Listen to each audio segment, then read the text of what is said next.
Residents in the downtown area have been voicing their concern because there's been an uptick in violence in that area recently. There was a guy named Jeremy who was stabbed to death in a road rage incident about a week ago. And I was going to report on that separately, but I'm just going to talk about it in this video. And as of today, we've got another manhunt for two suspects suspected in a stabbing murder of somebody over on Van Buren Street, right in the heart of downtown. And I'm going to put up the surveillance picture here. So this is the guy his name was Alan. He's accused in the murder of Jeremy. Now Jeremy made a few mistakes in this. In Chicago, you don't want to do stuff like this. They were over on Dearborn. This is about a week ago, and Jeremy was following closely behind Alan. Now, they said following closely behind. I don't know if he was tailgating him or what. That's a highly congested area. But Jeremy was like honking at him and shouting curses at Alan. Then Jeremy like swerved around Alan and cut him off in traffic. When he did that, Alan got out of his car with a knife. Now, at that point, if you're Jeremy, if you don't have anything on you, and maybe even if you do, you want to take off at that point, especially because he was in front of Alan at that point with the car. So I don't know if he was blocked in front of that, but you definitely want to get up out of there, because if he's getting out of his car with a knife, he's up to no good. But Jeremy got out of his car with only his hands, and he decided to fight Alan with his hands when Alan had a knife. He ended up getting stabbed in the neck, and he drove to where he saw a police officer fight down the police officer.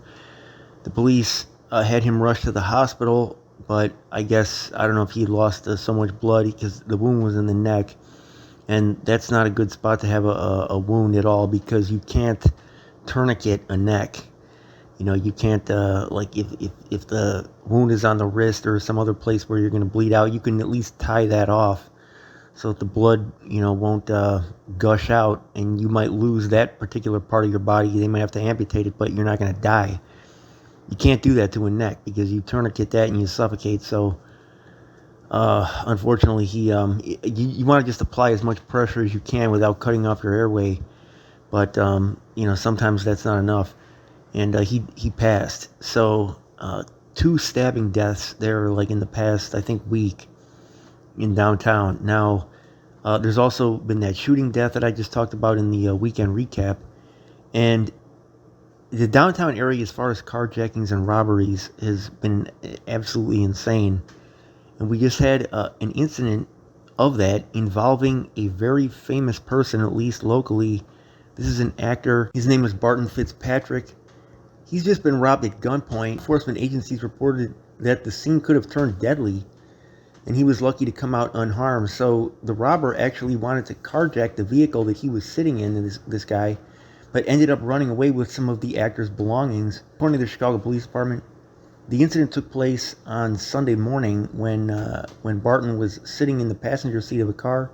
An unknown man then slid into the back seat unexpectedly and raised the gun. You always want to keep those doors locked, especially if you're sitting in the car. And downtown is not even a spot where you can really sit in the car. So, according to sources, the man initially demanded the car, but dropped the plan shortly after that. And instead, he fled, taking some of Barton's belongings and personal items, including a chain.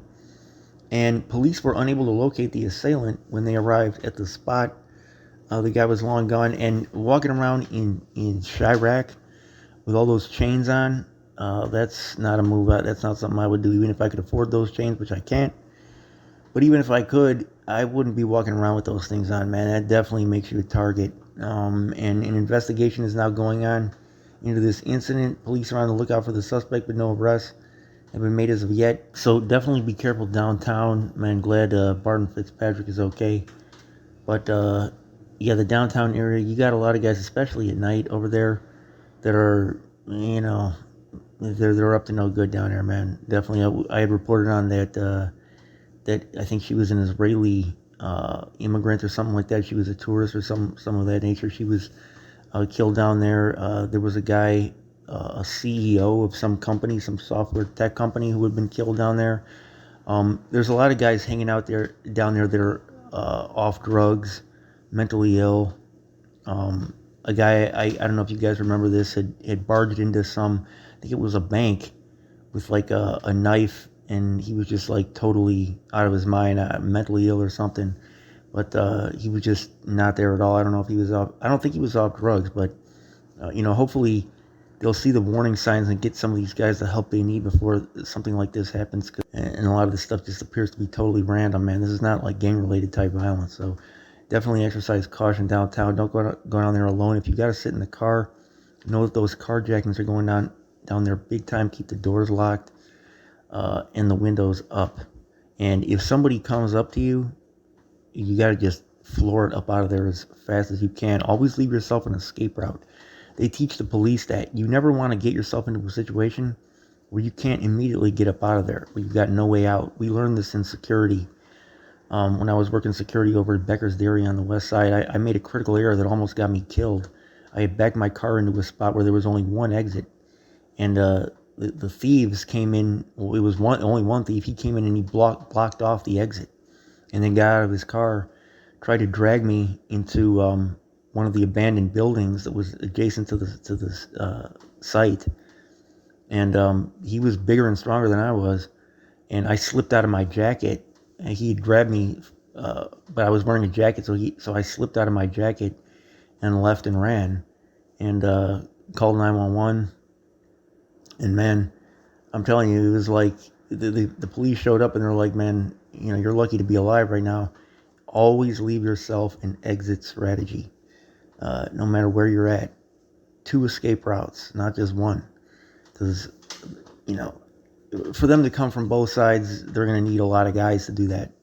But you have these lone wolves out there, these thieves that can come up on you by surprise, and then you got to be able to react by taking off out of there as soon as you can. A gun is not going to help you. A taser is not going to help you. Whatever you might be carrying on you is not going to help you when they got the element of surprise. And these guys always have that. Everybody got to get caught slipping sometime. Like nobody's 100% got their head on a swivel all the time. Nobody's like that. People got to snooze. People got to lose. But when that happens, you got to have a plan B so that you can take up off out of there. And that's something they teach everybody, man. Law enforcement, security, definitely keep that in mind. Because a pair of fast feet and a way out is something I'll take over a gun or a taser any day. Any day, man. I've had a lot of attempts like that on me, but I'm here to, tell you all about it when I never had anything on me. So, yeah, just be smooth, man. Your boy Winnie C. Report. I'm out.